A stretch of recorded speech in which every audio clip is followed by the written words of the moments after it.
Welcome to episode 16 of Coffee and Co-Read, your source for all things literary with Catherine. And Kristen, where we believe there is nothing better than a hot coffee and an awesome book. Join us for a virtual book club where we take one book a month and dive into all the drama, adventure, and romance we can find. Hi, Catherine. Hey, Kristen. So I guess we're talking Bitten week 3 today. So I guess we're going to talk this week about what format of books we prefer to read, because obviously there's a lot more variety out now when it comes to the format you want to read your books in. So I guess what would you like to read best? For me, I obviously love a physical book, mostly because I just want the library and I'm a collector at heart and I just want millions of copies of the same book, even if I don't even open them. That's the hoarder in me, I guess. That's one thing I do remember about you is whenever like a new book sort of cover came out, you needed to buy the set. Yeah. Because you needed all your book covers to match. Exactly. Yes. I love that. It's all about the look of them. But yeah, so I do love physical books, but I like finding them secondhand now more so than buying them, because obviously it's better for the environment and usually they're a bit cheaper too. So good for the wallet. I do like reading physical books too. I find hardcover books are a bit cumbersome though. Like if you're trying to read in bed, you can't really put them over your face or they're like fall on your face. Like when I was reading House of Sky and Breath, it's just such a huge book that I was like, you can only lie on your stomach and put it in front of you or sit up with it. And I was in bed, like just sitting up reading a book. And I'm like, this is not comfortable. So I also read ebooks because they're so easy and they're on your phone and you can just pull it out anywhere. Like you're waiting, whip it out. Just whip it out anywhere and it's all good. It's not a felony. It's not a felony. And yeah, I love the Libby Library app. So I get ebooks on that. And I also get the audiobooks on that too, because I like to listen to audiobooks when I'm working or driving or doing a workout or something like that. Yeah, usually for audiobooks, I listen to books that I've kind of already read in the past because I do find that my mind wanders a bit too much to actually pay attention enough to what is going on. Yeah. What about you? I mean, I feel like we have very similar tastes. So obviously my answer is very similar. So like, yeah, I love a physical book.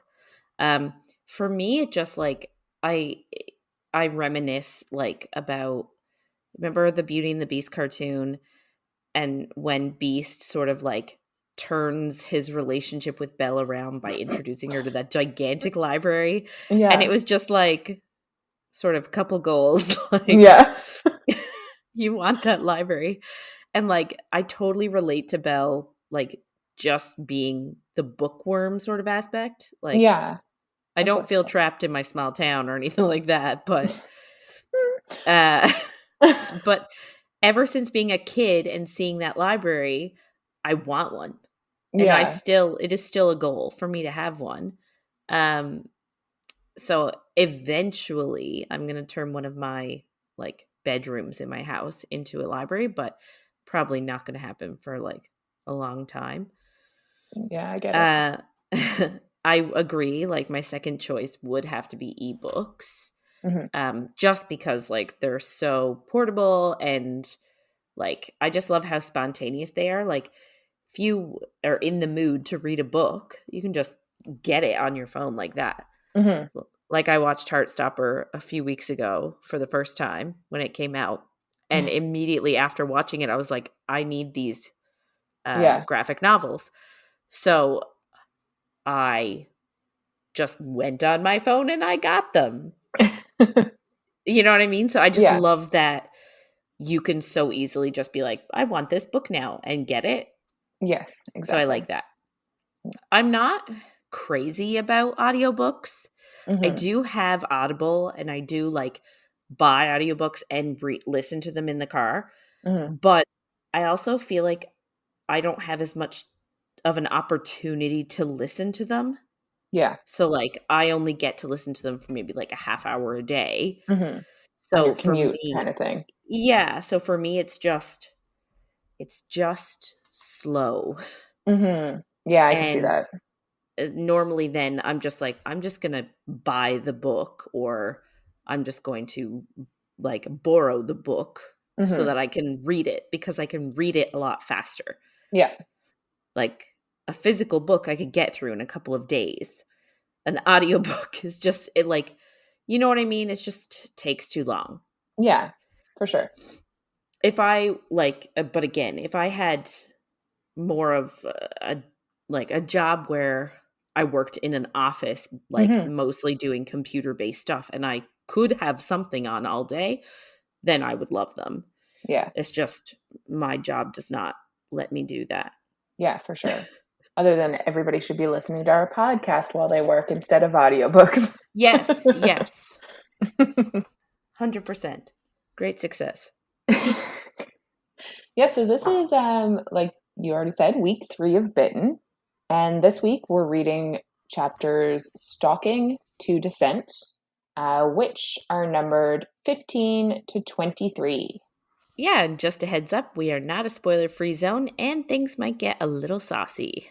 So, just a quick recap from last week. Um, Logan is dead. Elena's like best wolf friend. Uh, they're keen to get his murderer, who just happens to be 3 werewolf mutts that have banded together in an effort to tear down the pack. The patriarchy. Yeah, Down with the down with the patriarchy. yeah, down with the patriarchy. Yeah.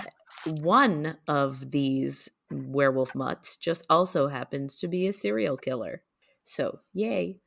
Uh, Elena, Clay, and Nick have been ordered to stay out of the town so that Jeremy and Antonio can sort of suss out the situation a little bit before they go on the offensive and attack. And Nick has he's said, I need to change. I need to turn. So the 3 of them decide they're gonna go on a road trip and hit up some other woods about an hour or so away. So yeah. So Elena, Clay, and Nick are going on their road trip about an hour away. They're going to do some deer hunting. Ooh. So we've sort of already encountered Elena and Clay hunting rabbit as wolves. I'm assuming they probably need more than just the 2 of them for a deer. Like deers are bigger, so I would assume that Nick is sort of the ideal third to For the sub in there. threesome. Yeah, for Good the threesome. threesome. And I will tell you, there is a lot of sexual tension between the 3 of them. Yes. I notice in this There's a lot scene. of there's a lot of dominance and submission, which can feel Can very sexual. maybe that's all it is. But We like learn we don't get that as much in like the real world as animals do. no. So it does equate to sexual. But Yeah, it's that's also actually there I do think there is also sexual tension, but I do think that some of it is just dom sub. yeah, maybe. That's a good point that I never thought of. So we sort of learn a little bit more about Nick in this car ride, we'll say. So we learn that Nick and Antonio is his father. They're super rich, which is, of course they are. Ideal. It's ideal, really. Like, I feel like that's such a tropey thing. Like, of Oh, course 100%. the main characters are rich and they don't have to worry about money and they don't have those struggles. Like, Well, it's the same anyway. thing with Jeremy is rich Yeah. because he sells his paintings once every 5 years and makes enough money so that they can do whatever the fuck they want. How much do you think he gets per painting? If that's literally like he must get He millions of he dollars must, because like who can keep up with the maintenance on an old manor type house? Because that's what it seems like. I'm with like, like 500 acres. yeah, and also it did say in one of the chapters that he redecorates often, like all the time. Like that takes a lot of money. Yeah. Um.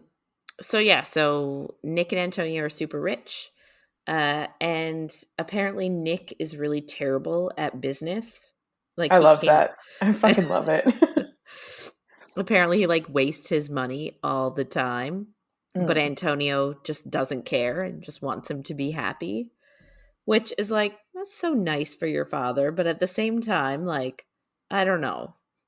Like, sure, it's just money and yeah, just want your kid to be happy, but at a certain point, like, maybe teach your kid some responsibility instead of letting them just throw money everywhere. I don't I don't know. know. I feel like I get why he's doing it. He's like he has such a shitty, like he didn't have like maybe a great childhood because obviously Antonio loved the mother and the mother wasn't around, and now he's an adult who turns into a wolf often. So it's like not the greatest life path, and it is his father's fault Yeah, that's for true. having him. That's true. So I feel like he's just like, it could be worse. He could be a mutt off killing people. If he just wants to waste my money that I have abundance of, then just funny. That's true. Um, so they get to the forest, and Nick sort of mentions that Clay didn't show his face last Christmas when everyone was there because he kept waiting. I guess he kept waiting out by the gate for Elena to come home for Christmas. And she didn't. So it sort of makes her feel a bit bad. I think she said it was like the very first Christmas, like no matter what their relationship had been like over the past 10 years, we said they're very on again, off again. Mm-hmm. She always went back for Christmas. Yeah. And this year she didn't. She stayed with Phillip. So Which, I think, how shitty was that? right? Like you literally always go home for Christmas. Mm. Anyway, so she didn't come home this year, and Clay he was upset about it, rightfully so. So they change into wolves, start romping through the forest, and they're playing and play fighting and chasing each other. Um, they hunt a stag. Takes, a couple pages. But Elena says that while they can't communicate through speech as wolves, they sort of follow their instinct and their patterns that have been like sort of tested and confirmed and rehearsed and practiced, right? Mm. They've been sort of their own mini pack for like 10 years. So they sort of have these I don't know what you call them, like strategies, I guess, and like formations and stuff that they know work because they've practiced them and they've used them in the wild before. Yeah. And I Um think some of it is kind of genetics too. Like, yeah. I guess wolves know what to do because it's been passed down. Yeah, and you see it all the time too, right? Like you see it in the wild. Like lions do it too. Like one goes right behind the animal, the other one like tries to cut it off. Like animals have such a wild, crazy, like super cool instinct for hunting strategy. Mm-hmm. So it's sort of showing off that a little bit. Mm-hmm. But Elena mentions that Nick sort of, I don't want to say he's not as good of a wolf, but he doesn't have the same instinct as Elena and Clay because he doesn't let his wolf fully take over Mm-hmm. when he is a wolf. Like he still lets his human brain sort of take the lead and Yeah. like lets his wolf instinct sort of like peep in a little bit so he can sort of still get it, but he doesn't let it take over and he doesn't Mm-hmm. really become a wolf. As opposed to Elena and Clay, they like truly act like wolves. not humans as wolves. Yeah, which is really funny if you think about it, because they were both turned and he was Made. hereditary. Hereditary. Um, he's a hereditary werewolf. So you would think that, I guess maybe they act too human all the time. So that's why he didn't really get that programming. Yeah. Maybe. Anyway. So they eat the deer. Elena and Clay eat first because they're the alphas, and Nick eats second. And then they settle in for a nap. And they're Which like is all cozied together, like so in a little cute. ball. So Clay sort of wakes Elena up, like not long after, because he smells something. Another werewolf, and they recognize the scent as Zachary Kane. So he is one of the mutts that they've dealt with before. He's sort of like one of their, I don't want to say heavy hitters, but he's one that they're very familiar with. Yeah, I guess he often makes mistakes. He's on the radar a lot, it seems like. Yeah. Yeah. Um, so I guess she wakes up Nick and they split up and chase him all over the forest. Elena manages to cut him off and confront him. And he went and ran. Like, he didn't try and fight her. He turned tail and ran. Mm.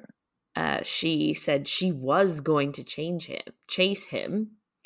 But Clay sort of stopped her and they let Kane go. And this, I guess, chase went on for a really long time, all over the forest. And he wasn't being aggressive. So it was sort of like, what's going on? Which is, yeah, he's much bigger than Elena is. So Yeah. why wouldn't he be? Yeah. Why wouldn't he like fight her if that was Mm-hmm. the point? So they change back into their human form, and Clay says that obviously Kane was distracting them and Mm-hmm. running his circles just to like keep them occupied. So he sort of thinks that Jeremy's in trouble and they should get back to Stonehaven.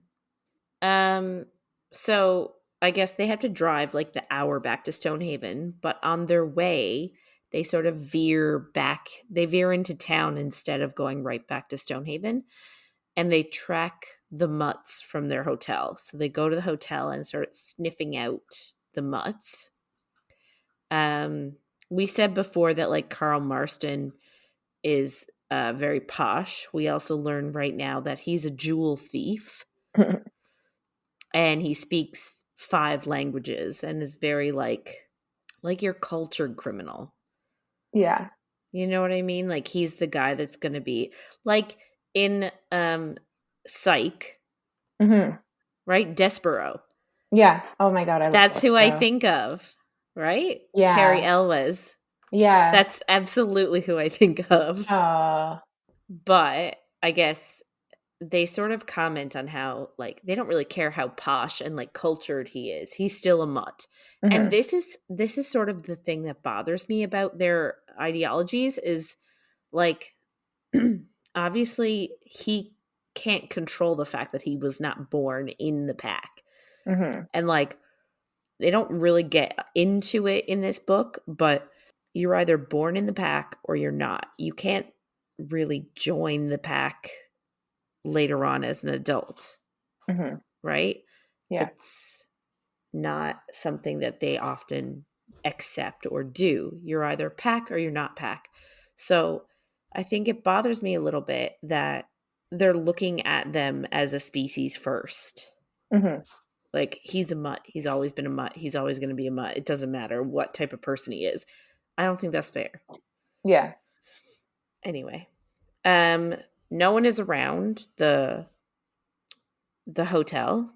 So they track the scent where they find a parking lot with Carl Marston's car in it. And then they realize that his scent is probably all over town because he's been staying in town. So they decide instead they're going to track Jeremy's scent because Jeremy is not usually all over town. And they know that his scent is like fresh and current, and that's who they Mm-hmm. need to find. So they're out looking for him. And they pass by an alleyway and they see fingertips peeking out of a bag in an alleyway. Good. And they discover Peter's body. So Peter is another member of the pack. He was sort of the band roadie Mm-hmm.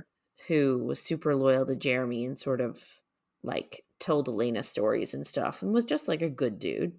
Yeah. And so, yeah, now he is deceased, which is sad. It's wild how many people kind of just die. Like Yeah. it's Yeah. I don't know, it doesn't often happen in books that so many people. And it's not a production either, right? It's not like there's a big fight scene and like people die. They're just you find a dead body and okay, Literally both times. Yeah. Yeah, that's right? true. It's Yeah. just dead body. Cool, let's avenge you and then you never hear about that Well, person again. they didn't even avenge Logan yet, and they already have another dead body on their hands. So Yeah. Um I guess so they had been ambushed or no. So they sort of follow a blood trail that they find and they find Jeremy bleeding really heavily. And Antonio is there, like binding his wound. So Jeremy says that Antonio sort of went around a corner to pee and they were ambushed. mm, We then learn that it wasn't Carl Marston at all who Jeremy had attacked Jeremy, and that's sort of who they had suspected at that point because they said he was the smartest of the three.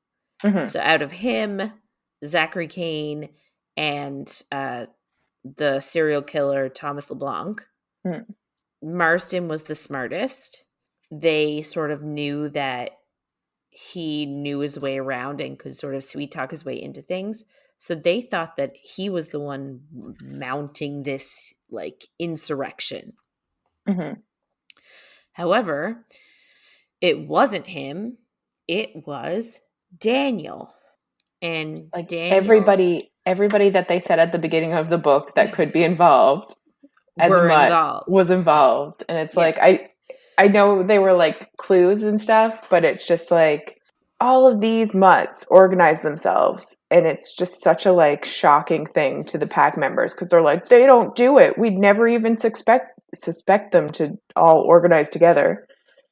Maybe you should rethink things. There's many Right? of you that are dead now. Like, Yeah.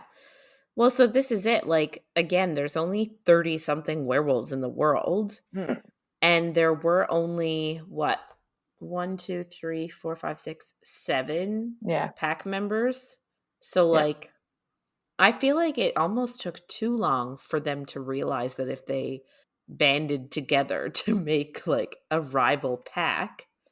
Well, and they barely even did that because they turned people instead of trying to get other mutts. It's true. So they didn't even like band together with, I guess you make a deal with somebody and turn them and they're more likely to be loyal. That's true. Anyway, so Daniel is if you remember from week 1, he was mentioned. He used to be a member of the pack. He had grown up with Clay and Nick, and he sort of used to be playmates with Nick, but he wasn't happy about it. On Before Clay came along, like him and Nick were playmates because their fathers were pack members. And so they sort of had to play together because there was no other kids around. Then Clay came into the picture and Nick sort of like jumped ship and started following Clay around instead of Daniel. Yeah. It's not like he had much of a choice because I think his wolf instincts did take over because I think it was last week we talked about when they first met Clay and Nick, like Clay basically attacked him into submission and he pissed his Yeah. pants. Yeah. So it wasn't like he was like, oh, this guy's better than you. It was more No. like he recognized an alpha energy. Yeah, 100%. Apparently Clay and Daniel hated each other from the beginning. Apparently the issue is Daniel had told the pack a story that Clay had told Nick. So I guess he overheard this story and then told the rest of the pack. That had embarrassed Jeremy. Like, Jeremy was embarrassed that this story was going around. Mm-hmm. So because Jeremy was upset, Clay hated Daniel forever. Mm-hmm. Like, very submissive to his alpha sort of energy vibe. Very loyal. Very loyal. Their rivalry sort of continued into adulthood. Daniel did not support Jeremy's bid for alpha. So I guess this is sort of a slightly different tack than what we normally see in this sort of fiction, where it's normally like passed down from parent to child. Mm. Their pack is not like that. It was not Jeremy's dad that was the alpha, but he still made a bid to be the next one after the previous alpha died. Yeah. So Daniel did not support Jeremy's bid for alpha. Daniel's brother tried to assassinate Jeremy, so Clay killed him. Which, surprise, surprise. And that made Daniel leave the pack. Not surprise, surprise. No. Why would you want to stay with the guy who killed your brother? Yeah. Anyway, the rivalry sort of continued in that when Clay turned Elena into a werewolf, Daniel decided that he wanted her just because Clay did, and like kept making sort of poking and prodding at her and being like, you should be with a real man, and like think of all the awesome things we could do together as like a mated pair. Like, just being that typical a-hole. Yeah, I think part of it too was because she is unique and she's the only one. Like, it wasn't just like Clay's plaything or something. Like, I do think that has a spot too, but it was made even worse because Clay had the only one of this kind. Yeah. He really sees her as an object. Yes, 100%. It's terrible. Apparently he's like he's a murderer. He's a man killer. He just sort of picks off humans on the edge of society. So like prostitutes, homeless people, runaways, drug addicts, the people that nobody will miss. And that's how he sort of gets his killing fix. Yeah. Like, I don't really know how else to describe it. 'Cause like, you shouldn't be addicted to killing people. So after they sort of like talk about Daniel a little bit, they get back to their house. Elena helps Jeremy with his wounds. She like splints and wraps his arm, which was like sprained or broken.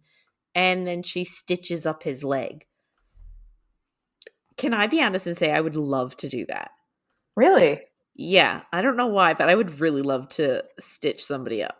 Do you think you would love to do it, and when in reality you'd probably not? Or like, because I just can't picture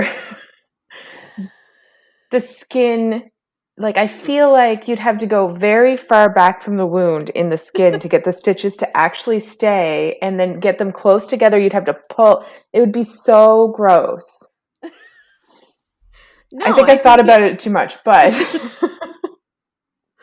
see, I feel like it would be fun. It would be a fun thing to do. Sewing in and button. Yeah. Did I pick the wrong career choice? Maybe. I've never had, well, other than I had knee surgery, but I had stitches, but I've never had stitches where I've actually been able to watch somebody do it. Yeah. So the process in my head is either like glorified TV version of like Supernatural, throw some whiskey on it and then like sew it up and then there's no scar the next episode. Or what I have in my head, which is just gore and The skin just falls apart as you're trying to stitch it is I what. feel like skin is very elastic and like and like good to go. It should be, yeah. Anyway. Anyway, back to Elena stitching Jeremy's leg. Um so she does that for him. And they sort of chat about how this new werewolf, Thomas LeBlanc, the serial killer, sort of changes the rules of the game. So remember in last week's episode when we were talking about that mutt serial killer, like pretty boy at the rave, Mm-hmm. and how Elena was sort of like, she was sort of goading him into like getting angry with her, but she didn't take all the necessary precautions because she was like, I'm the only female werewolf. I'm way too valuable. He's not going to hurt me. Mm-hmm. But she was coming at it from a werewolf angle. Yes. He had just been turned recently and really, for all intents and purposes, was still thinking like a human. Yeah. So they're sort of saying it's the same thing here with LeBlanc. He's a serial killer. He thinks that way first, Mm-hmm. werewolf second. Yeah. So, He took the deal because he would get a better killing body, not because he actually wanted to be a wolf. yeah. And sort of how, like, mentions that they act human. They haven't let their wolf side take over. They just act like they're human. And therefore, they do things that a wolf wouldn't expect. Mm-hmm. So, like, Clay didn't expect that guy at the rave to play with that body and, like, take his organs out and, like, wag them around and play with them like they're cat toys because it was unnecessary loss of life. Mm-hmm. And wolves don't do that. They don't kill for sport. So he said Logan was strangled. That's not something a wolf would do. Yeah. Jeremy was slashed with a knife. Wolves don't use weapons, they use their bodies as their weapons. So they're doing things in a human way, not the wolf way. Mm-hmm. And they understand that this is sort of making it hard for them to figure out how they can, I guess, fight at this point Mm-hmm. because he's sort of the wild card. Yeah. Um, they go out and bury Peter after that, and they don't really do much else. Like, okay, he's buried. Let's go back in. Like, They don't say maybe a whole lot for him. no, maybe they like, um, I don't know. Maybe they'll do it after everything happens. Mm. Anyway, uh, so they have to go in and have a meeting about everything and figure out what they're going to do. I guess Jeremy needs to rest, but they say that he can't show weakness as an alpha. So even though he may want to rest, he can't, which Mm-hmm. I find is weird because, like, all the people left, it's literally Antonio, Elena, Yeah. Clay, and Nick, and then Jeremy. There's only 5 of them left, and those 4 are like his most, like, they're his family. They're very loyal. So I agree. I don't think that any of them would have done anything. I can understand feeling the need to not rest, maybe, but it seems kind of dumb. Yeah. A little bit later, 2 cops sort of show up at the house. They say that they sort of have to invite them in for coffee to not sort of be suspicious and not be like secretive about their house. Mm-hmm. So they invite them in, and the cops say that um, the guy whose body was found on um, on Stonehaven property, the guy that Elena thought that Clay killed, was actually killed off property and dumped in the woods. So that, Interesting. Is yes, Elena gonna eat her words? let's hope so.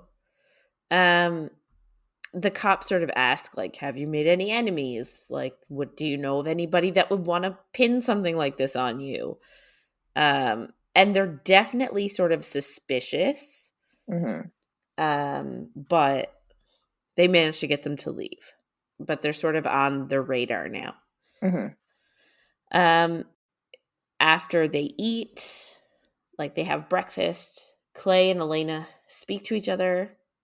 He's mad at her, but he's mad not because she thought he could kill someone, because we've sort of mentioned before that he's the pack like enforcer.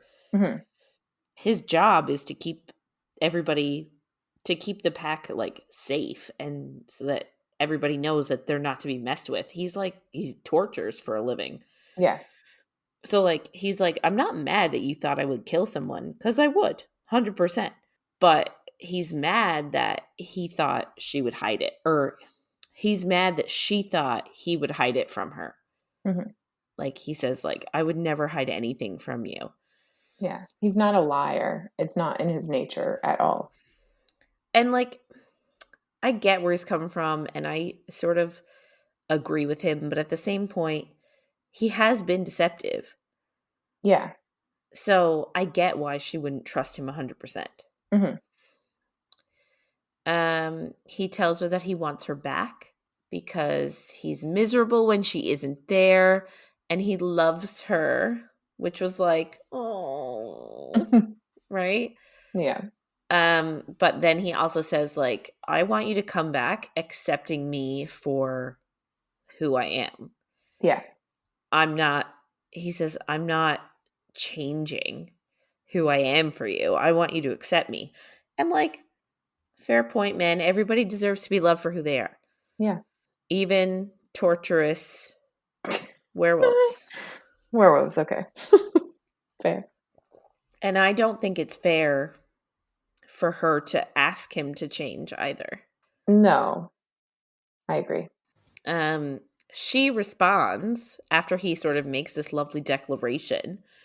She responds and says, no, the reason you want me is because you don't have what you want. Like, you wanted me. I'm not giving you me. Therefore, you want me more. She says, I don't think you love me as a person, which I also don't think is fair. Like, yeah. I don't know. There's something to be said about risking your life for I don't know. Anyway, they call each other stubborn. Which they're not wrong. And like sort of like just walk away. Later, Jeremy sort of reminds Elena that she has to call Phillip. Apparently she hasn't in a few days. And like, come on, man. Like, you're having sex with Clay willy-nilly. You're running around the town, like, discovering, like, werewolves and intrigue and mystery and murder. Like, call your dang boyfriend. Dang boyfriend. Yes, call your dang boyfriend. Fair. She sort of says to Jeremy that she cares about him more than anyone knows. Do we know if she said the L word before? Because I don't think she has. She cares about Phillip more than? Yes. And she Doesn't also says... seem like it. I know. She says she wants to go back to him, but is yes. going to call him, quote unquote, later. Mm-hmm. So, like, do you want to go back to him more than anything? I don't know. I think not just him, but I think his family is so sweet and caring and like warm and accepting that I think his family is part of the draw. Yeah, I agree. I don't know. Maybe she doesn't really care about him as much as she cares about his family and the life she can have with all of them. Anyway, moving on, we get a bit more info about Jeremy now. So you already mentioned that Jeremy's like a painter and makes a ton of money. So we learned that he used to be a translator before becoming a professional artist. I don't know what languages he translates or what languages he knows, but what odds? So that's how he's rich, because he's a professional artist. So he'll do Yeah. like one canvas and sell it every few months, and that keeps everything going. Pays all the bills. Yeah. So he goes outside for shooting practice, using antique guns that Antonio gave him. And I don't know why they mention this detail. Like, does this get brought up later? Do you remember? Because I do not. I don't. Well, it's an odd thing to put, especially after they just talked about how They don't use these new weapons. mutts are so weird because he used a knife and here he is shooting. Mm, It's like yeah. very contradictory. Hypocritical. Yeah. Yes. So I guess she leaves Jeremy alone to come up with a plan. So she goes for a nap, I guess, to solidify everything in her brain. And she wakes up and she says, I'm going to declare truce with Clay. She thinks they're both mature enough to put aside their fighting for the good of the pack. Are I they don't know. though? I don't know. Yeah, I don't know. I wouldn't be able to put aside, and not even necessarily on Elena's side. I don't know if for Clay, if I would be able to forget that this girl just accused me of murder. Yeah, but I know. I'm not Clay. you don't care. Yeah, that's true. He was like, I pick her as mine and she still is forever. Yeah. And that's where his head's at. Yeah, that's true. So they decide they're going to go into town with Antonio to get some groceries and stop at the post office and just do some domestic stuff. Elena pops into the bank and Clay goes to the post office, and Antonio sort of stays in his car to watch them both. And when she comes out of the bank, I guess his car is dun dun dun gone. What? I know. So essentially, the grocery store was on one side of the road, Banks was on the other side. They both go in their respective stores. Antonio was supposed to like park on the side of the road so he can watch both entrances and make sure no wolves went in. And he was disappeared. So Elena thinks that maybe he had to like move for some reason. So she starts like listening for the sound of his Mercedes. And finds it like circling in a back alley, which I didn't really get. Yeah, I agree. This part I understand-ish, but I was like, that seems like a terrible fucking plan. Well, but like you legit know that there are 4 werewolves on the loose that have it out for you and your group, and you're just gonna start walking down a back alley. Like, wouldn't you think to yourself, I wonder why he went back here to this back alley away from all other prying eyes? Mm-hmm. Wouldn't you think about that? Also, there's 3 of them and 4 mutts. B, why does no one have a fucking cell phone? But She has one back in the room. Because she's supposed to fucking call Phillip on it and she doesn't. Yeah. It just bothers me because honestly, have a brain. Yeah. I guess while she is going to in the back alley towards the Mercedes, Zachary Kane, the one that had the chase in the forest, ambushes her, and she's surprised. Yeah. Like, I thought she was supposed to be smart. How did she not think of this? Agreed. But like, she literally thought that Antonio was like pulling a prank on her and just like left for a fun time and was like hiding. It's like, come on. So I guess Kane sort of is obviously bigger than her, so he sort of overpowers her and picks her up by the neck and slams her against a brick wall, which is fun. Like, that's great. Then, because he's got his priorities straight, he starts unbuttoning her shirt so he can get a look at her boobs. Like you do, I guess. I mean, like, again, what the fuck? Priorities. Yeah.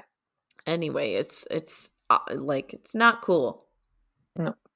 I guess he is in the middle of, trying to get a look-see. Which is just so ridiculous. Like why? Again, they're in the middle of an alley. Mm. She, however, is not taking no crap from nobody. She slams her hand up his Adam's apple, which I feel like it would be painful. It sounds painful. Anybody has an Adam's apple and has been hit in it, let us know. Is it painful? Yeah. And then she throws a right hook, which is like, you go, girl. Yeah, I agree. Right? Yeah, you go. And then all of a sudden, Clay and Antonio come upon the scene. But like, frig, where were they 2 minutes ago when he was undressing her? Like, was it Yeah. all like? Ugh. I'm annoyed about it. Yeah, Like, they, if you're going to make a trap and leave someone as bait, plan it the fuck out better. Like, actually, there's two of them. One could be in the car circling, and one could have been waiting. and like at the same time, why could they not tell her they were setting a trap? Why can't they text? Where are the fucking phones? Anyway, Clay and Kane start to get ready to fight. I guess they're like doing it the honorable way. Yeah. Uh, It seems like a wolf thing in yeah, stories that there's one on one. yeah. So it was a trap that they had set to lure Kane out. Again, I wish Elena had been like in on the trap instead of being completely clueless, like making She her should a have bit. known better. She should have, but also they should have told her they were making a fucking trap. Yeah. I digress. So Clay won the fight, but he was a bit bloody. Kane is unconscious at the time, so they load him in the trunk of the car. This marks sort of seems to me sort of like it marks a departure point because Elena couldn't watch the fight out of concern for Clay. And she says he was her pack mate, so she would feel the same about any of them. And in my head I'm thinking, yeah, right, bitch. Packmate minus the pack. Yeah. Like there is no way that if like Antonio was fighting, you wouldn't be able to look. You would 100% look. Yeah. So it's just like you just want to be like, come on, like stop, don't kid yourself. Like it's like she's not seeing what everybody else is seeing.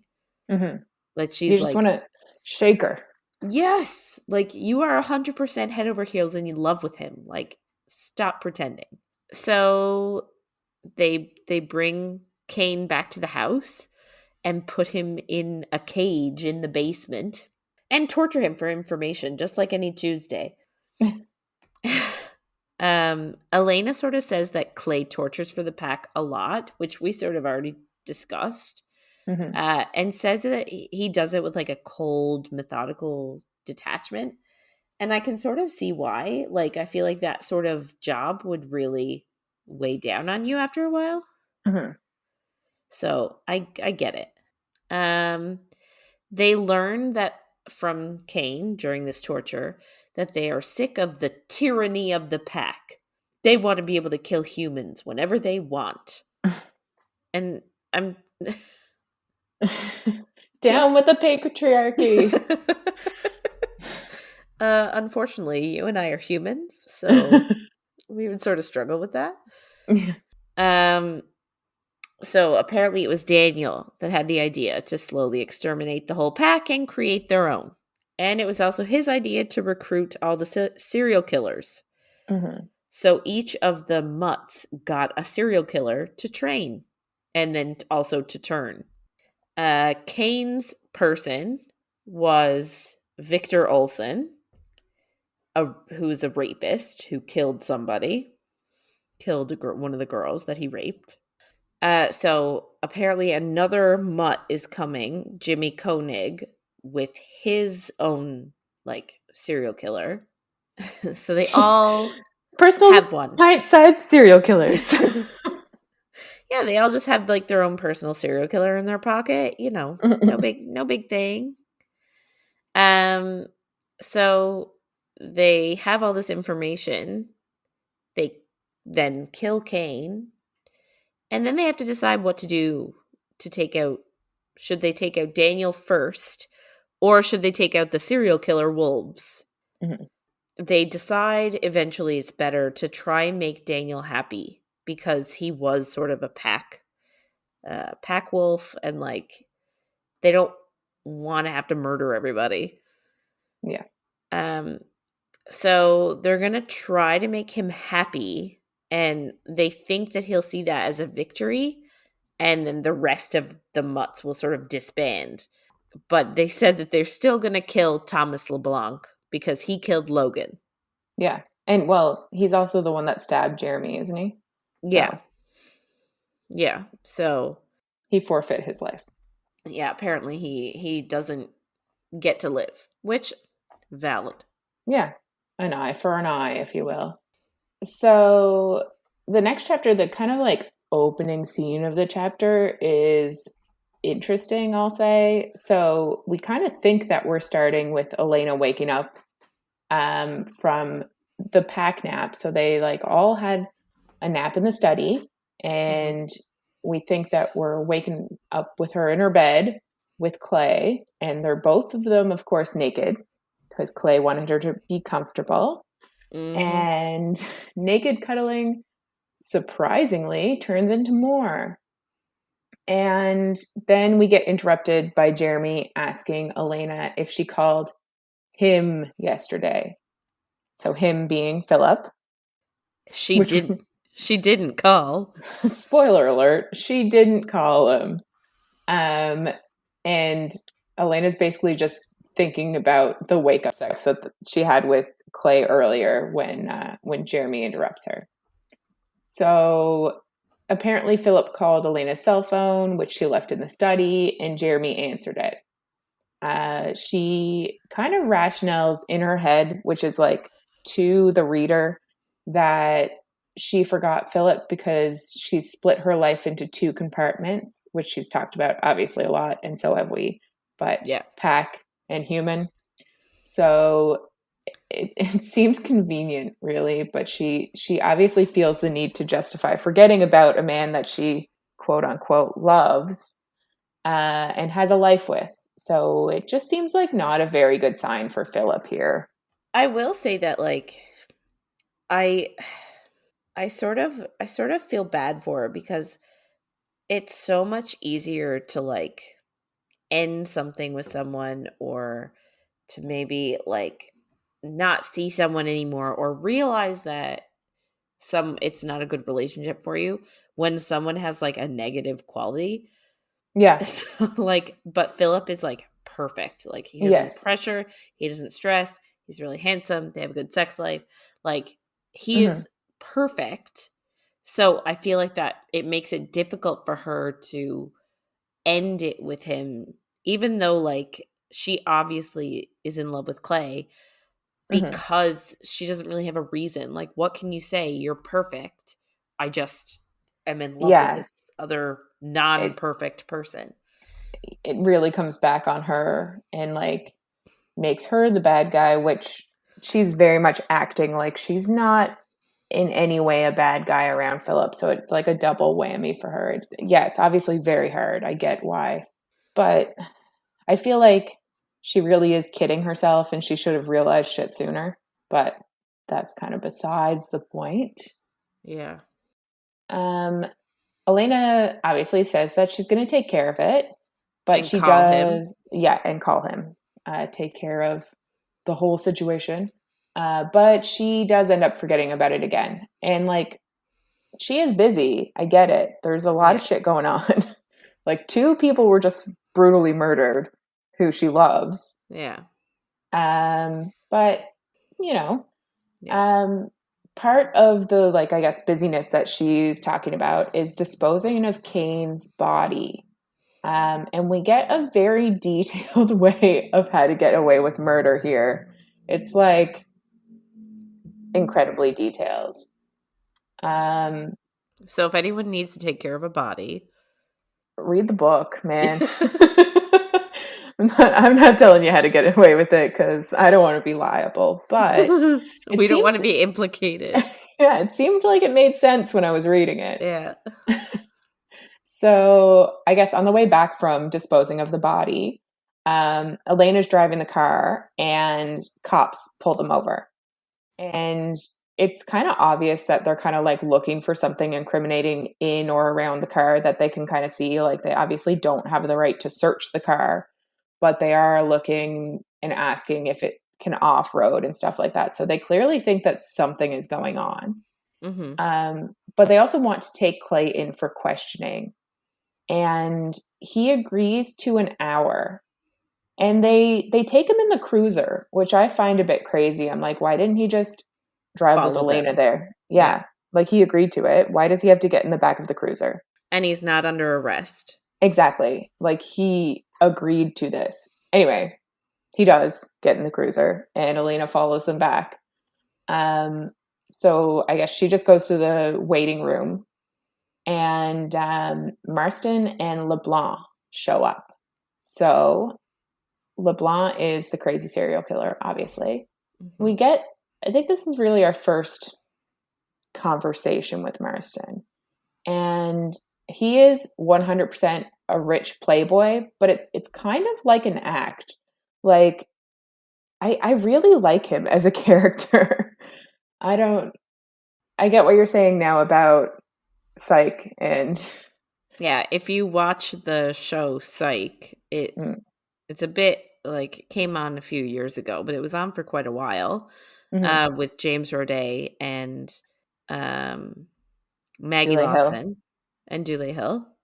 There was a character in Timothy there, Amundsen. and Sorry. Timothy Amundsen. Yeah, there was a character in that show called Despero, Pierre Despero, and he was like a thief, but a very charismatic debonair thief that like ended up being a good guy but a bad guy. Yeah.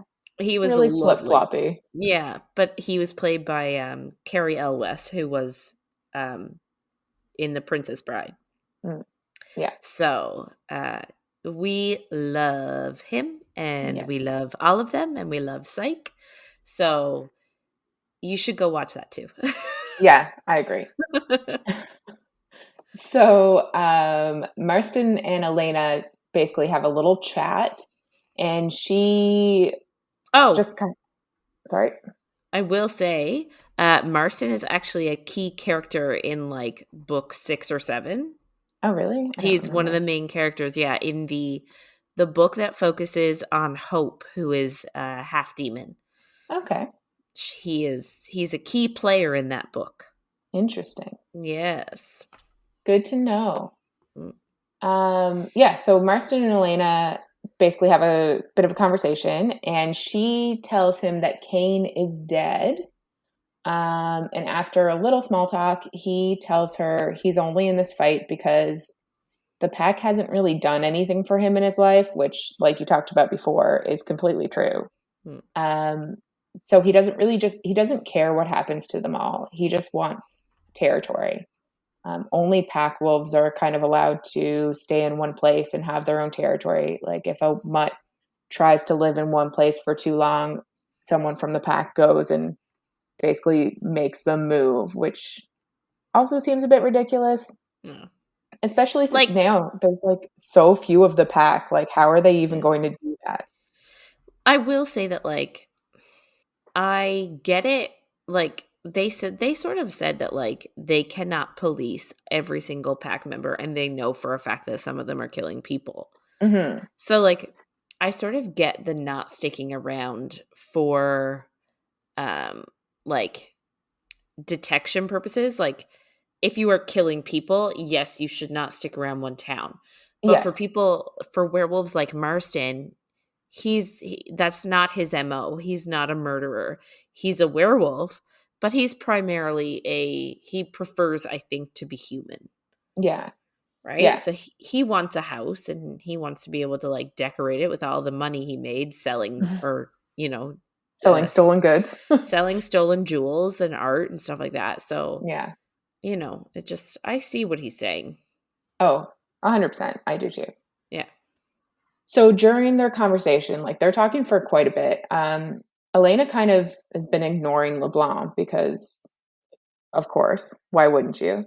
Yeah. But he's kind of getting annoyed. And eventually, Marston just says that he came to introduce them. And LeBlanc is a giant creep.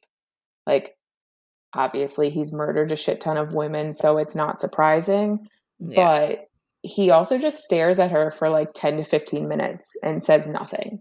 When she finally, Can like, you imagine like someone staring at you that long? Just I cannot. I think I would have, I get that she's like trying to be like alpha and strong and shit, yeah. but like I would 100% just leave. Peace out, Clay. Don't care about you that much. Like maybe not really, but Yeah. I wouldn't be able to deal with it. But I guess she finally snaps and she's like asks him why he wanted to talk to her, which is much nicer than I would have been. Um and he just says he's wondering what all the hype is about. And Elena, she knows that as a wolf, she's like older and stronger and more knowledgeable than him because he was just turned into a werewolf. But she also knows that he's a man who's like preyed on many women. And like we keep saying, she's kind of trying to fit between her pack life and her human life. So she's still kind of worried about him as a threat to her as a human because obviously she's seen his scrapbook, like he's a predator towards women, so it's hard to feel comfortable around him, I would imagine. And I don't know, I just like I feel like people don't understand like the fear. Like it doesn't matter like that she's got all these tools in her arsenal. There's like a primal base fear when you know what somebody is capable of. Mm-hmm. Like I, again, not like I've had a ton of experience with it, but even like walking on the street at night and you Mm-hmm. see somebody walking on the street, like your heart starts to beat so fast, like you can't help it. Yeah. And I feel like Elena sort of took the wrong approach here because she's ignoring him and she's treating him the way that she would treat a mutt, Mm-hmm. like not giving him the time of day make him feel worthless, like all this stuff. And I just feel like that's such a mistake. Yeah, but like I do understand why she's doing it because they don't really understand, like Clay and Elena both are very in tune with their wolf side, so they can't imagine a werewolf that isn't like that. So I get it on both levels because, like, obviously, any other wolf that is lower than her would never stare at her for that long. She's clearly much higher ranked in the hierarchy, so it would never happen. So I get that she thinks it would work, but yeah, it is completely the wrong move. Yeah. Um, so Clay is in this time moved to a room with one-way glass that they can see into it from the lobby, which also seems ridiculous, It but does let's seem not ridiculous. question that. It's a Yeah. small town. Um, so Elena kind of goes over to him, and LeBlanc goes over as well, and he's like just shocked at what Clay looks like, and I guess he was also disappointed in how Elena looked. So he's like, what is this, Barbie and Ken? Like, what the fuck? Why is everyone so afraid of you guys? Um, like they're just too hot, basically, is the problem, which is kind of hilarious. Is it Uh, weird that is it weird so like I think when I think of Elena, so like Clay I think was described as like an Adonis sort of. So I do think like that, but um Elena I always think of like as like this beach volleyball player. yeah, I don't know I think of why. her like clearly she's beautiful, but then she's also very athletic. Yeah. But I do think that like if you were to look at the two of them, like Clay is the more attractive of the two. Yes. Yeah. Uh, but they're obviously both above average hotness. So Clay walks over to the mirror to put his hand up to Elena's hand, and you're like, How does he know that how does he know they're she's there? But Well, like he puts his hand literally exactly on the glass where her hand is. And I'm How? I'm guessing it's like a wolf thing, like can they sense heat or something? Like I don't know. It's just like such a I don't know. Uh, It's just so typical. It's a yeah. bit tropey. But I do like it. Oh, definitely. I do too. Because then he looks at LeBlanc and he says, "Wait for me." And LeBlanc's like, "What the fuck does that mean?" And he even asks Marston. He's like, "What is he saying?" And Marston's like, "It's a challenge, you idiot." And LeBlanc's like clearly annoyed with all the wolf games. Um, and he tells Elena that she wouldn't look so smug if he had a gun or a knife. And she tells him to try it. And he's like, Mm. I'm not going to pretend to pull a gun on you. Like, A, we're in a police station. Uh, B, it's just silly. Yeah. Like, why? But then he does. He like pulls out his fingers like a fake pew pew gun. And he's trying to show how fast he could kill her. And she snaps his wrist. And Ugh. this is the exact same thing like it happened in the warehouse. Like Yeah. she went too far again. And it was not ideal. So he is shocked. Obviously, you don't expect to get your wrist snapped, and he's also pissed. And as a Yeah. reader, you just know that he's never going to let this go. Yeah, well, she embarrassed him in a police station full of policemen, and he is somebody who hates women anyway. So, Hmm. can you imagine one that has like embarrassed him in front of a bunch of people? He's gunning for her now. Exactly.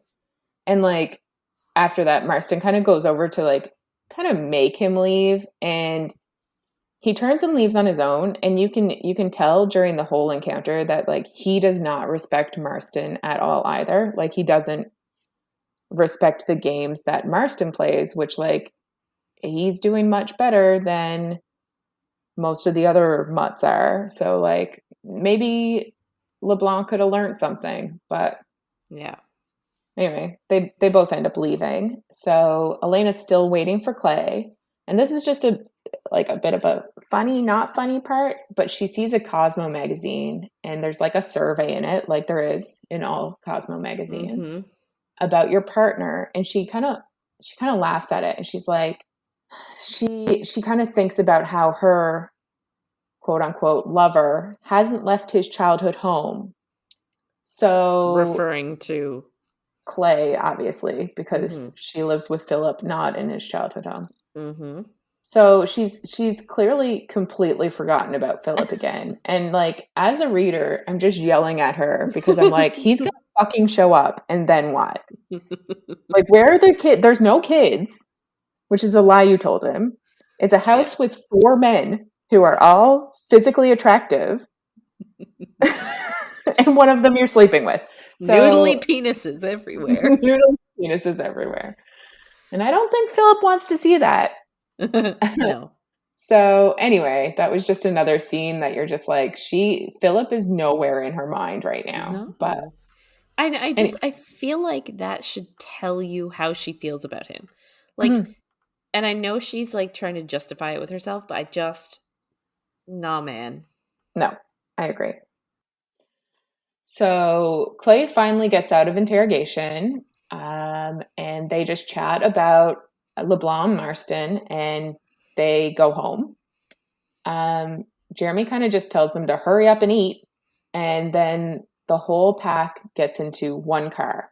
And this is kind of the moment, I guess, where Elena realizes that the pack is the smallest it's been. It's 5 people, so they can all just fit in one car, which is wild. So they're on their way to meet Jimmy Koenig at the At, airport. woo, they're gonna have a sign. Jimmy Yeah, Koenig, exactly. party of two. Yes. So Clay, Elena, and Nick kind of sneak off to go get Jimmy, and Antonio and Jeremy go after his buddy that was with him slash protege. So they assume that the buddy is going to pick up the bags, and Jimmy is just going to wait for a second Mm-hmm. elsewhere. Doesn't want to be in the crowd.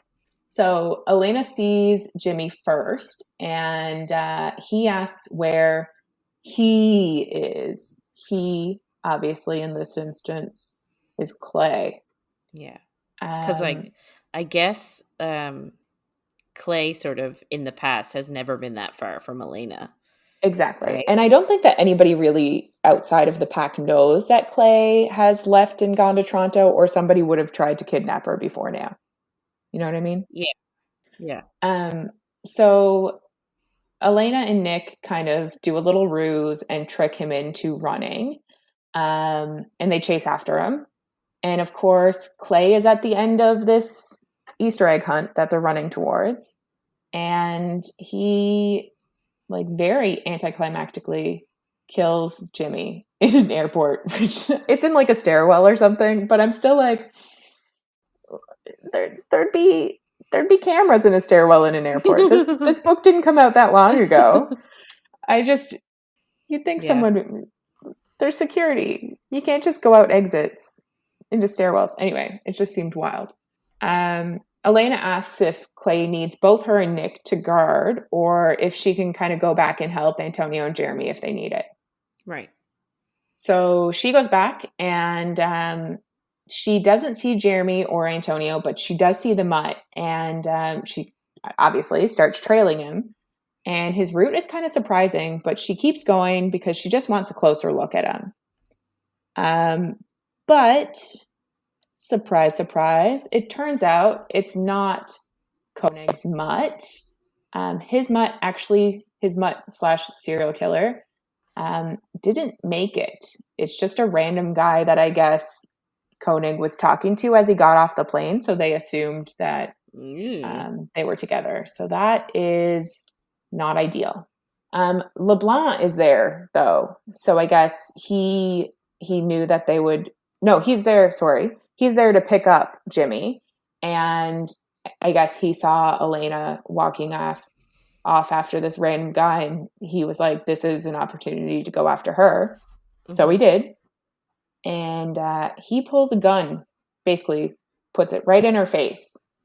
But as we've talked about before, Elena knows that he won't kill her because she is such a commodity as the only female werewolf. So he obviously would want her, like every other werewolf we've seen so far. Like even the mutt in the rave was like, let's kill someone together and fuck in the blood. Yeah. Like she really doesn't think that anybody would kill her because of how special she is. But she really doesn't understand how much she pissed him off. And also he's not the type of person, like, again, I'm not like a psychologist or anything like that. So it's not like I don't have an inside look at the psyche of a serial killer, but he kidnaps and rapes repeatedly women and usually then kills them. So like, mm-hmm. I don't think what everyone else wants Elena for, he wants for himself. Like, that's not what he's after. He's after the power trip, and he likes hurting people. Yeah. And well, this is about embarrassment too, because like she embarrassed him in front of Marston, like especially Marston. Yeah. So he really just wants to punish her for that. She does mention that like getting hurt by her is kind of like a rite of passage. Like I think she bit Daniel's ear and there's like the tip of his ear is gone, and he like shows it off to people because like Elena was so close to him that she bit him. So it's like normally it's not like this, which we all knew would happen. And they all heal so quickly, right? So mm-hmm. like his wrist is already like healed. Really. Yeah. It's not a big deal. It's his ego. Yeah. So he wants an apology from her, like on her knees. So he shoves the gun in her mouth until she gags, and she's not really overly worried about this like I think that she should be. But she goes to kind of like motion that she's going to get on her knees, and he says that she's just like any woman, werewolf or no, she knows her place. Ugh. And exactly, that's it. She does her little crying act where she starts to sniffle and like puts her hair in front of her face so people can't tell that she's not actually crying. And he falls for it because he's a piece of shit. And she slams him in the dick and pushes him down and runs. I love it. I know, me too. She does get shot in the shoulder though, but doesn't really think anything of it because obviously they heal very quickly. Right. But she kind of realizes after that he was aiming for her heart. And that does actually cause a tiny bit of panic. But she kind of hides it while he taunts her. I guess another woman is like rushing in this parking lot, and Elena is worried, but LeBlanc just fucking shoots the other woman in the head. It's a bit wild because he obviously he thought it was Elena because she was shuffling around trying to move quickly, and just shot her in the middle of the forehead. And like, I think she even mentions that this is the first time she's ever been afraid that he would have actually killed her because, like we said before, like she's always felt invincible, not only because she's the only female werewolf, but also because everybody knows that Clay is always there as well. He's not very far behind. Yeah. So she's currently hiding under a car, and I guess she can see the dead body of the woman, and she's realizing that he's actually going to kill her if he finds her. And she actually starts to really panic, and it becomes more physical panic, and that triggers her to change against her will. I think she actually said too that she had never, like, it had been years and years and years since she had like inadvertently changed. Like she's gotten a hold of it, but this is like the first time in a while. Like she was terrified. The writing in this part was actually really well done. Yeah, I agree completely. So she's under like a small car. I think they even say like it's a bug or something, a Volkswagen Beetle. So she's going to be too big to fit under the car if she ends up being a wolf, and she like starts kind of like hitting the undercarriage of the car as she's like, I assume, convulsing into wolf form. So she kind of vaults out from under the car and puts all of her energy into finishing the change as quickly as possible. And obviously, like she's talked about a million times before, she's extremely exhausted after she changes. But she sees the body of the dead woman lying nearby, and that like gives her some energy and like I guess kind of reminds her of like the fight or flight that started all of this. So she just runs and she puts her all into it, and she doesn't try to like zig or zag or anything. Like a shot goes past her, she doesn't even care. She just runs flat out. Boots it. Yeah.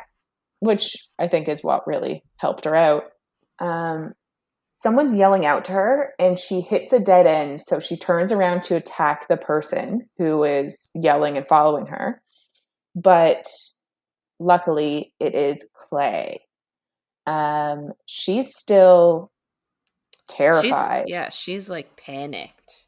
Yeah, and like he's trying to calm her down and talk to her, but like it's hard to understand humans when you're in wolf form, but like obviously it's even harder when you're in panic mode. And like now she's probably just even more worried because she's like, if he comes with the gun, he'll shoot both of us, and then we're both dead. So yeah, she's very much panicking. Jeremy, Antonio, and Nick show up, and that's when she finally feels safe because they're all there, and she knows that like the five of them could probably take a guy with a gun. Yeah. Maybe. So they get into the car, and on the drive home, Jeremy reveals that he I guess got a message to Daniel and asked him what he wants and like what would stop him from killing the pack. And he of course says the only thing he wants is Elena. He'll stop his attacks if he can have her. Ugh. And yeah, exactly. It's more of the like she's the object and like you can't have a person. Like that's Yep. not I don't understand. You can't have a person. I don't know what he expects to get. Like is he just going to put her in a cage for the rest of her life? Like I don't understand. Yes. Yeah, I guess. A nice one though, he said. Well, Well, so we'll hear more about it next week actually. oh, okay. So, I guess they kind of realized that that was him telling them his next move, and that was to take Elena. And this is like the boys are chatting about this, and Elena kind of cuts in and says that LeBlanc was actually trying to kill her, though. And they're like, no, there's No, no wait. way anybody would kill you for all the same reasons that Elena Yeah. felt that way. But she does tell them what happened, that he murdered another lady in the parking lot thinking it was her, that he just wants revenge and he's not like a normal mutt. And I think she even says that they should be more worried about these serial killers than they are, which, Yeah. True yeah, story, man. yeah, They're not predictable. exactly. When they finally get back to Stonehaven, Elena goes to her room and she leaves the door open for Clay. And it's one of the first times that like it's more of an invitation than a begrudgingly accepting him being around. Um, but they're just both so shell shocked. Like she can see the fear in Clay's eyes, because he obviously didn't think that he would lose her either. Like this wasn't really a possibility to either of them. They kind of, I say, come together instinctively, and they get right down to it. Oh, good old fashioned I'm glad I'm alive sex. Yes. Elena wants to feel in control, though. So she wants to be the one doing the work while they have sex. So she's on top. She's not, though, which is Okay. odd. Yeah, he's Okay. on top, and she's like, don't move. And then she, like, and they're on the floor. So like, I'm like, is she just. That just seems like awkward though. It Seems 100%. really I was awkward. like, I Seems guess. hecka awkward. Seems hard. Too much work for me. Yeah. Like I appreciate the woman wanting to do the work sometimes. Yes, get on top then. But Yeah. like that means he's holding himself there. Yeah. He's doing Like more work by not doing the work. He's doing a plank, trying to keep yes. his dick hard. Yeah. Yeah. So, yeah. Anyway, So that's the situation. that's a choice that they made. Yes. Maybe he's Uh, got like extra strong muscles for being a werewolf. oh, he definitely does. I think they all do. Yeah.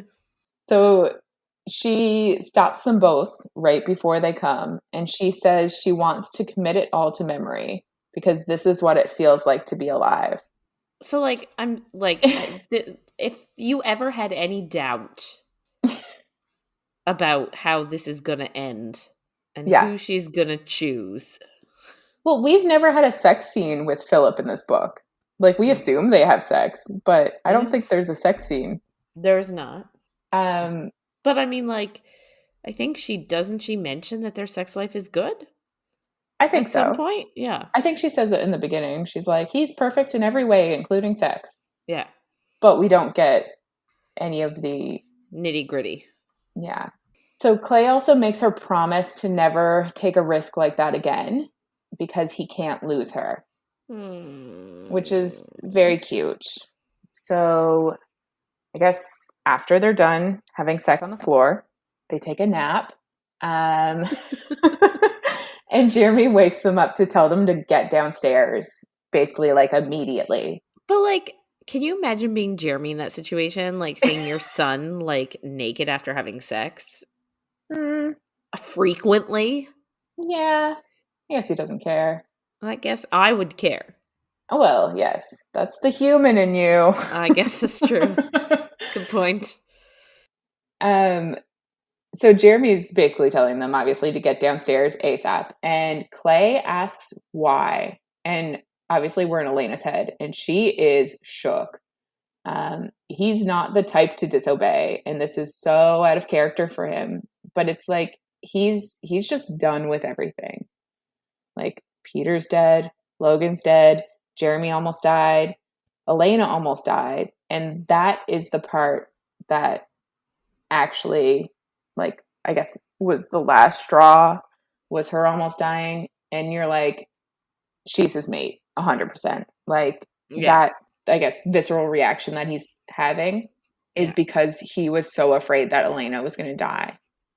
And we talk about like Clay disobeying, literally him asking the question why do I have to get up and go downstairs right now? That's literally the disobeying. That's it. Yeah. Because he's so instinctively, like Jeremy would say, jump, he'd be like, jump. He would go for it. He would not ask any questions. He never questioned Jeremy's authority.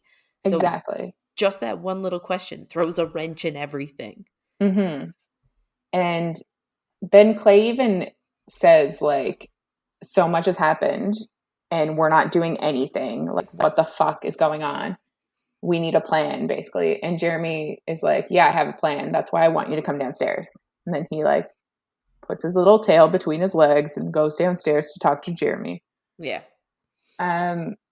Jeremy's plan is pretty simple, but also pretty ridiculous and devastating. Realistically. Yeah, it's not great.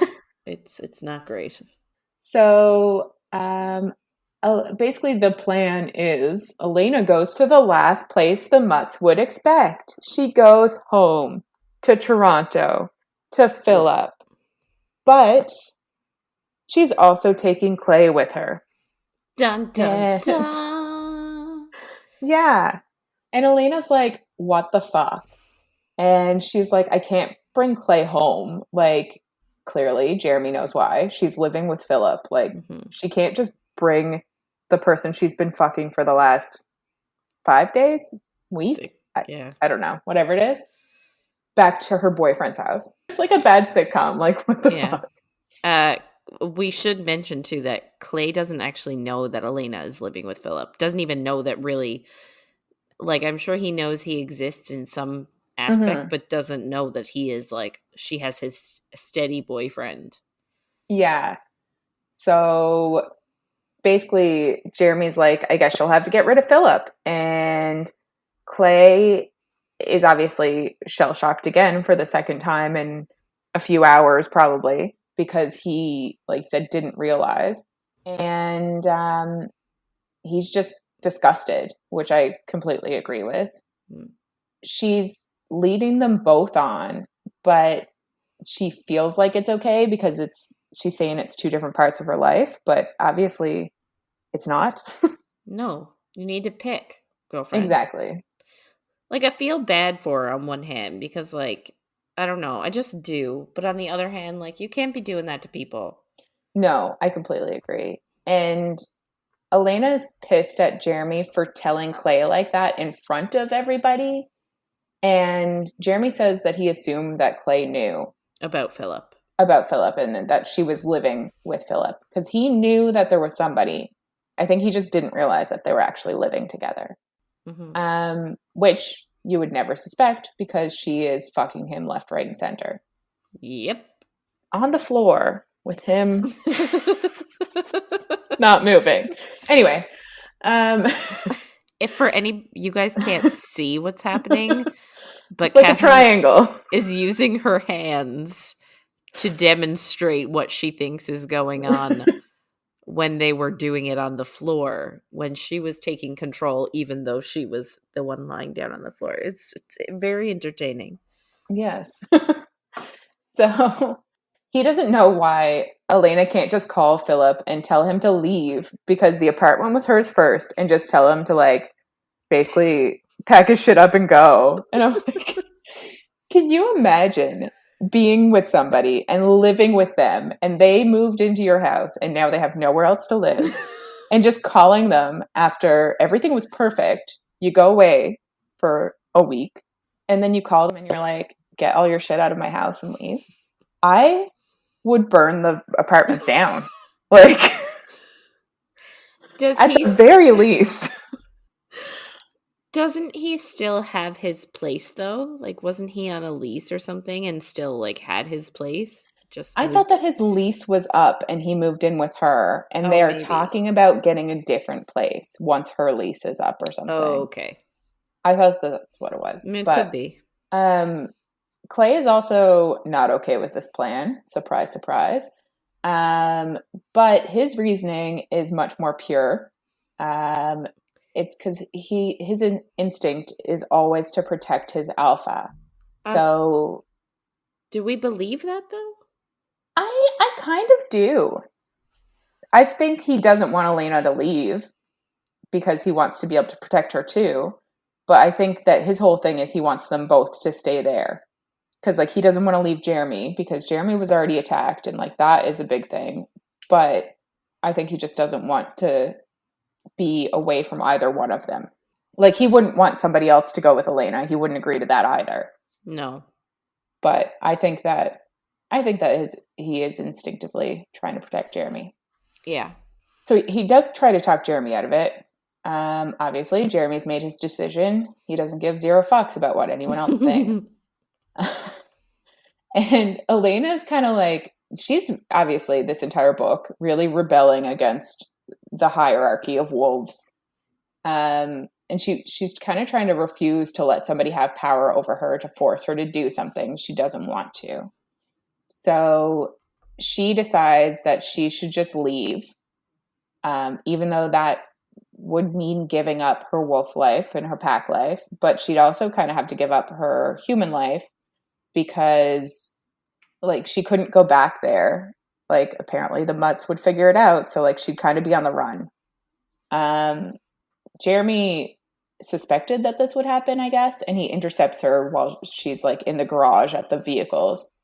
And I kind of appreciated this part because, like, he's a bit sarcastic, but he's also like, you're not a human.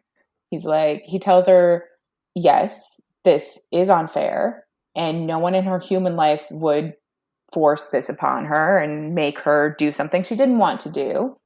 And they also wouldn't stop her from killing herself because he sees her leaving right now as basically like sacrificing herself to the mutts, which it 100% is. There's, like, if she leaves the house, clearly they're probably watching or they'd be able to track her down. Like, it's not a good plan on her part. And it's just her rebelling because she doesn't want to do what somebody else says. But you also have to think of her side of it. Like, bringing Clay back to Phillip is going to be awful. So Elena does beg Jeremy to let her go with somebody else. And she says Clay will ruin the life she's built there. And Clay hears her. It's just, like, so unfortunate. It is. And it's so sad because he just, like, in a little voice says that he won't. And you just feel so bad for him. I know, like, it's not anything. It's literally has nothing to do with, oh, well, you know, you're gonna, like, I don't want you to meet Phillip because I don't want the two of my lovers to meet, or like, I don't want you to have to, like, he talks about how he doesn't like the big city, or I don't want you to have to deal with that, honey. No, you'll ruin my life. Like, yeah. So what? He's good for sex, but nothing else? It's just so mean. I feel like she's saying it because, yes, he did ruin her life once before, but at some point she has to move past that. Yeah. So he basically just says that he can fit in. He just chooses not to act like it. He knows he can, like, enough to keep her safe because it's important to him, but, like, he doesn't want to act like somebody else all the time. And it's kind of ridiculous to hope that he does, kind of like we were talking about earlier. You can't change him. So basically a few hours later, they're on a plane. They're on their way to Toronto. On the plane, she's thinking kind of about how awful the situation will be. and it's going to be hella awkward. Like, we all know that. How can it not be? But Clay is kind of just talking to her about like what the security is like in her house and at work and that kind of thing. So he's like literally always just thinking about her safety. Like, he's not even thinking about, well, he probably is thinking about Phillip, but he's probably trying to distract himself. So he does kind of put his foot down about the looking for work cousin script, because Elena kind of decides that he's coming back, and obviously she needs a reason for somebody to be coming back to her house. So she was going to tell, or I think she even maybe already did tell Phillip that her cousin's coming with her to look for work there. Mm-hmm. And he doesn't want to have to pretend anything. He's like, that's just silly. Like, why don't you just tell him that I'm here doing something for the university. Exactly. Because he does do that. Like, I'm pretty sure that's how they met in the first place, him and Elena. He came to the university in Toronto. Did a lecture because he's that smart. Exactly. So, like, he can easily probably do another lecture and that can be a thing. So he's like, this is another thing of like, he doesn't understand human behaviors like pretending and lying. And I think that kind of also goes back to when Elena thought that he was lying. He was like, that's not me. That's not something I do. So they're leaving the airport and Elena kind of almost has a panic attack, and she tells Clay that they can go to a hotel and she'll stay with him there, anything he wants. But Clay tells her to call Phillip and tell him that it's over and that he can have the apartment. And that's what he wants? Yeah. Like, that's what Clay wants her to do. In order for them to go to the hotel? I think it's more like, I don't know, maybe they wouldn't go to a hotel because, like, that's also against Jeremy's wishes. I think he just knows that she's not going to do it. So he's like, do it. If we're either going to follow Jeremy's rules or you're going to break up with this guy. It's like either one is a win to him. It is my thoughts behind it. It's true, yeah. She says that she can't. And he kind of asks what her plan is, to run between them until she can like decide which guy she's supposed to be with or that she wants to be with. And she tells him Stonehaven was all a mistake and that it shouldn't have happened. What? Yeah. Like, it's so mean. It is. It's like completely disregarding his feelings as a person / wolf.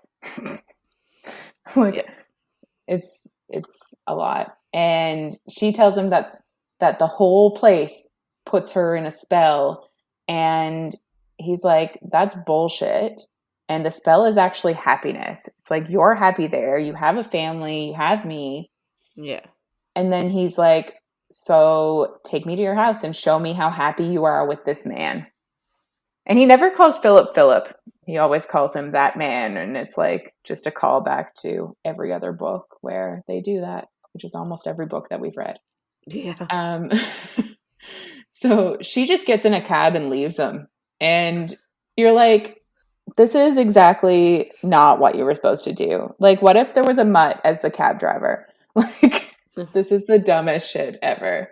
Yeah, it's true. They're so tumultuous, their relationship. And it's like, she's in danger. They should be a team here. Yeah. And as a reader, you're like, maybe Jeremy should have sent someone else. Because, like, clearly this isn't going well. Well, they're just like, they're bickering and fighting. And it's like, guys, come on. Yeah. Like, this is bigger than you. There's somebody trying to kill you all. And somebody trying to steal you and put you in a cage. One's trying to steal you, put you in a cage. One's trying to kill you. Like, think you would figure your shit out. Yeah. So Elena gets back to the apartment, and like shortly after, Clay shows up at the door, and she's like, how the fuck did you get here? And he's like, your address was on this bag that you left with me. You're like, that's smart of you. Yeah. So I guess Clay is introduced to Phillip, and he is incredibly rude to him, which, like, you can't really be mad at him, but also you're like, it's weird and it's awkward. And he just ignores questions and he just goes straight into the bathroom to shower.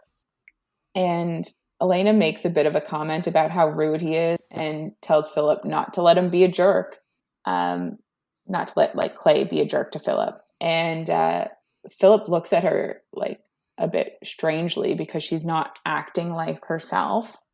Because of And that. And it's funny, just because it was like that one or two comments, like she's just being a little bit more abrasive and maybe mhm, sarcastic. yeah. And you're like, does she not say jerk? Like, is that like a bad word? And it kind of feels that way. And you're like, clearly this just shows how much she doesn't act like herself around Phillip, which is Yeah. wild. Well, I just want to know, like, how much is she tamping down? Like, the fact that she couldn't even say, like, if he don't let him be a jerk. It's like, really? That's how much you were, like, tamping down on. Like, do they not fight then ever in their relationship? Because I don't know. It is a lot. Yeah. And like clearly we've seen the last a million chapters what a sarcastic, like feisty, stubborn person she is. So it is very much a turn from how she normally is. Yeah. So when Elena goes to bed with Phillip, unfortunately, we kind of get another peek into their life together. And she talks about her sleepwear and how she's wearing, I quote, a virginal nightgown that Phillip bought for her. And that's just like, it's just icky. And Yeah. like she says that she doesn't even like it, but that he bought it for her and he likes it. And I get like it's probably classic and classy. I don't even think it is. I don't know. Cuz she even says that like when they first started sleeping together, she bought like all the red and black lingeries, but he doesn't like them. And I'm like, who is he? What the fuck? He only likes the white virginal stuff. Yeah. Yee. He's also much older than her, apparently, isn't he? Yeah, he's like I feel like he's like 10 or 12 years older than her or something. Yeah. He does want to have sex though. And Elena kind of like looks to the door and Phillip does get the hint that she'd rather wait until they don't have company, which is good Yeah, cuz because Clay is literally sleeping on the couch out in the living room. and he also has werewolf hearing even if Yeah. like it would Yeah. That's true. just very icky. Very. Uh this section just basically ends with Elena thinking how this is going to be a catastrophe because it already has been and it 100% will be. Yeah. So that about wraps it up for this week. If you want to get in touch with us and share your thoughts on anything you heard in our episodes, or if you have any book suggestions, you can email us at coffeeandcoread@gmail.com, and be sure to check us out on Twitter, Facebook, and Instagram at Coffee and Co-Read. So next week we'll be reading the end of this book. So that's chapters 24, which is titled Settling, right to the very end. So make sure to follow along. And if you're enjoying our little chats, don't forget to follow, rate, and review wherever you find content. Thanks for listening, everyone, and we'll see you on the next page.